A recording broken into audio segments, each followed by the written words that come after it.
Ayi, Kim, handa na nga bang tanggapin ang love na ino-offer ni Paulo? I'm overheated, can hardly sleep at night, doing crazy dreaming. You're the reason why. Hiding by the baby. Paniguradong magbubunyi at magtititili sa tuwa kapag nagkataon ang Kim Pao supporters sakaling ang tanggapin na ni Kim Chiu ang ino-offer ni Paolo Avellino na love para sa dalaga.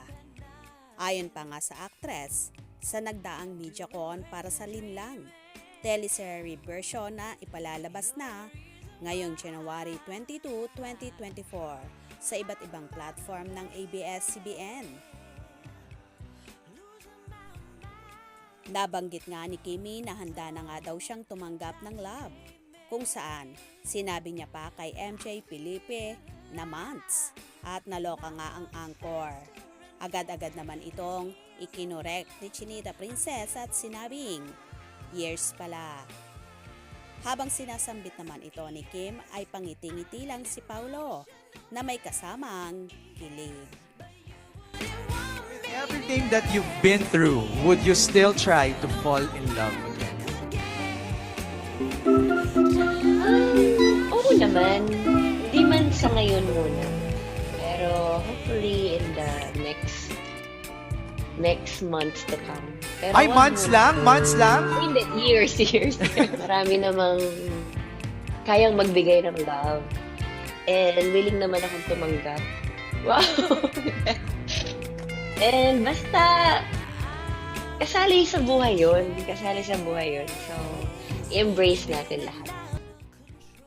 Kitang-kita naman kay Chinita Princess na tila naka-move forward na nga siya sa naging hiwalayan nila ng ex-jowang si Sian Lim, na hindi mo nga mababaka sa dalaga ang lungkot. Bagkos ang makikita mo ay Kimi na palaging nakatawa at nakabungis-ngis. Isa nga kaya ba ito sa basihan na may bago na ngang nagpapatibok sa puso niya? Tinanggap na kaya ba ng dalaga ang pag-ibig na inaalay sa kanya ng kanyang katambal at leading man na si Paolo Avellino? Sabi nga ni Kimi, tumatanggap na siya ng love at i-embrace natin yun lahat. So, malamang ito na nga ang senyales talaga na burado na sa isip at puso niya ang ex-nobyong si Sian Lim. Kaya naman tumutok at wag na wag pahuhuli sa mga maiinit na kaganapan. Anong inyong magiging reaction sa bidyong ito? Comment below.